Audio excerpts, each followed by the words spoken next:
Morning. Thank you all for being here. My job today is to try and distill down a very complex subject into 5 minutes of fairly coherent and on-point dialogue. And I'll start by saying that every generation faces a major problem of some sort that will both test them and define them and find out what side of history they're on. And global climate change is that problem for this generation. And to put it in perspective, this is a real doozy. We're projecting extinctions of 50 to 60% of the existing species within the next 100 years.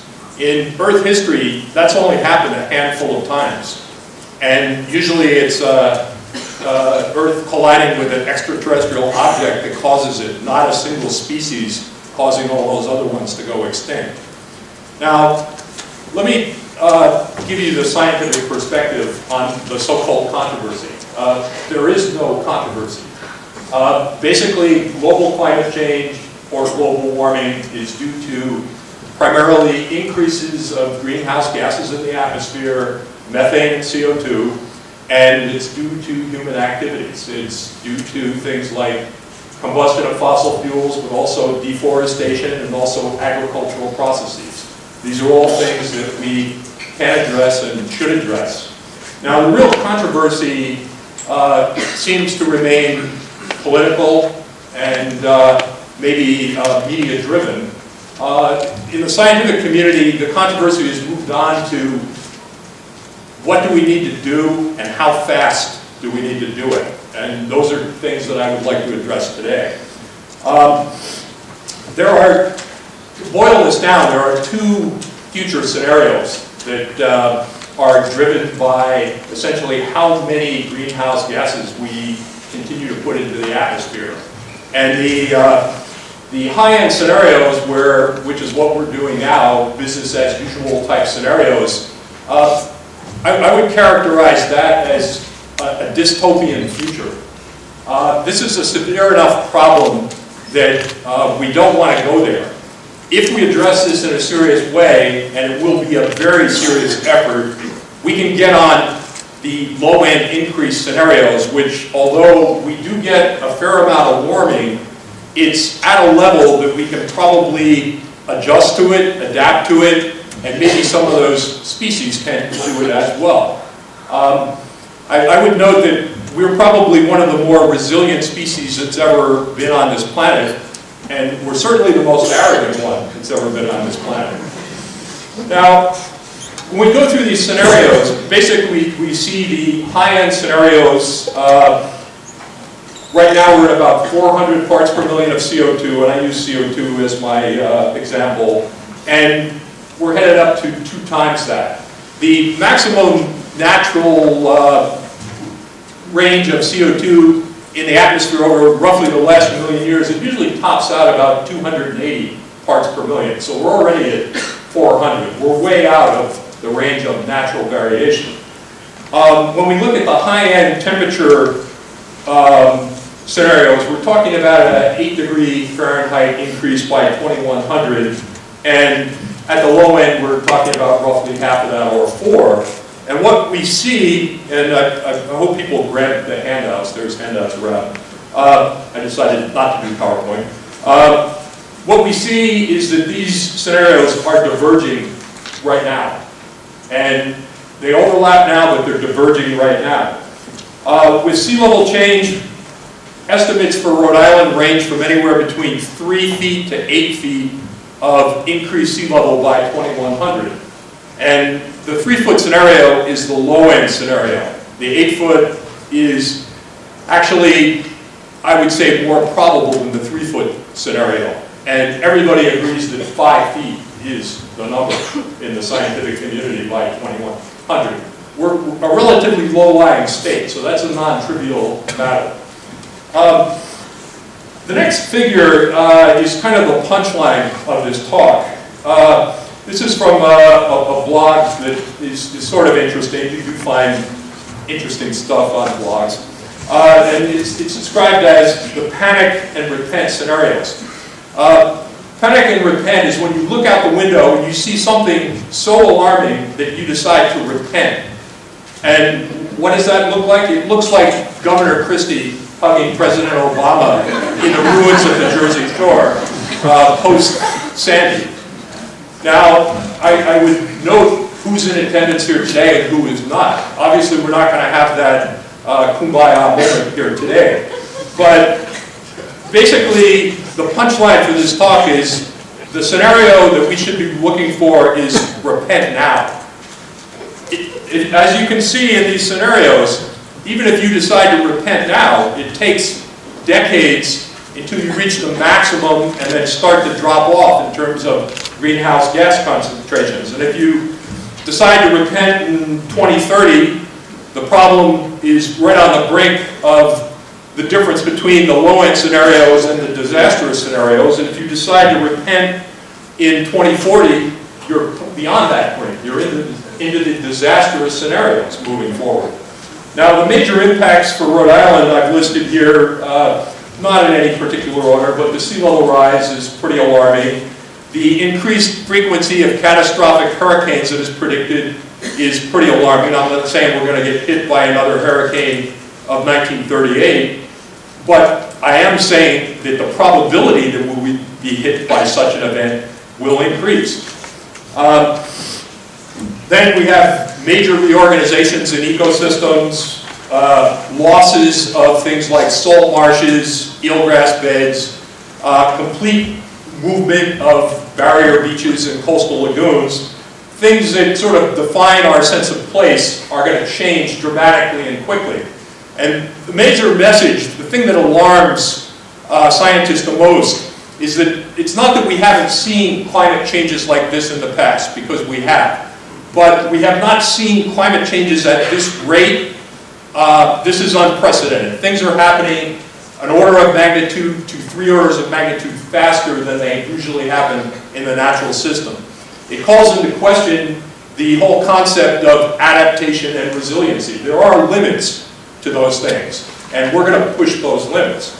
Now, on the second page, I gave a lot of space to a diagram which is from the Stern report, which was produced over the early part of the 2000s, and it was released in early 2007. This was produced by Sir Nicholas Stern, member of the House of Lords of the British Parliament, former chief economist of the World Bank. Not exactly a radical environmentalist. And basically, he made the direct connection between us investing in solving this problem now, so pay for it now, or we pay for it later. And if you look at these scenarios, it's very clear.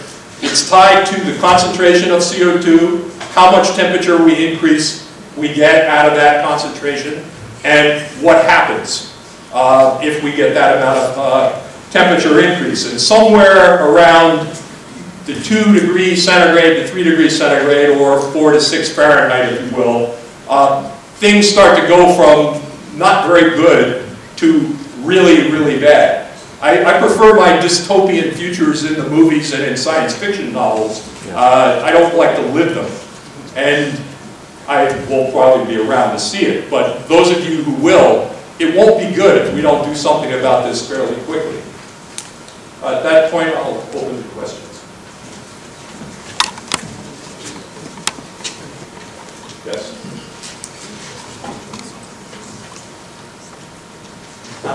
I guess my question is, you put us in this very long historical context of all of history. And Yes. I think that's really interesting because so often I think we as human beings, and certainly people within the political process, are very short-term thinkers. And what I would like to ask is what examples you might look to in the course of history of where we have been able to come together as a group to respond to such big event, and some of the things that we should be doing now. Sure. I'll go with a scientific example. I could say the rise of fascism in the 30s and the 40s, but that's not particularly relevant.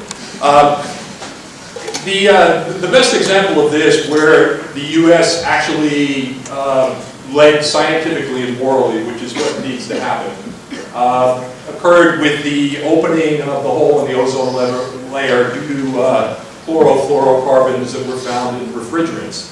Once it was discovered that there was a strong connection, the U.S. science community and also the political end of the equation, everyone came together. We led a global effort to ban and get rid of the use of CFCs, which that's a relatively small but not trivial environmental problem that now is largely solved.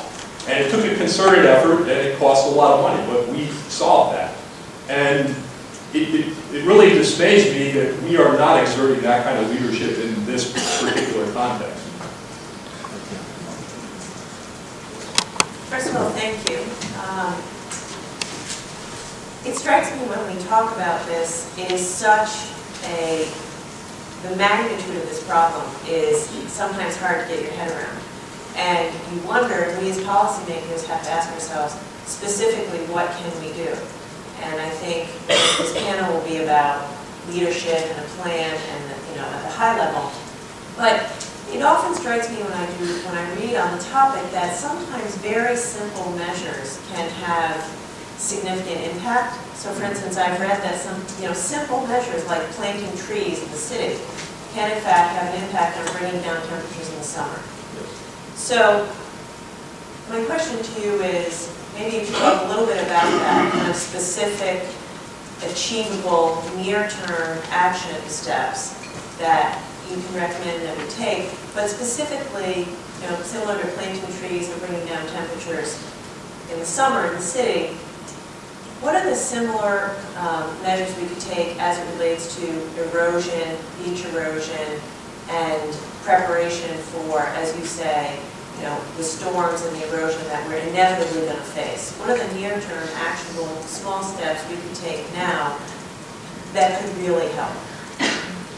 I don't want to steal Timon's thunder. I think he has a lot of that in his PowerPoint. But the thing about this problem is, as you alluded to, it's correct. You can address this at the individual level. You can address this at the local level. You can address it at the regional level. Hopefully, we address it at the national level, although we're not really doing that very much now. And then at the global level. And the simplest thing that you could do is, the simplest thing I did is I had a big 4x4 pickup truck that I still have it, but it sits in the garage, and I got a car that gets 40 miles to the gallon instead.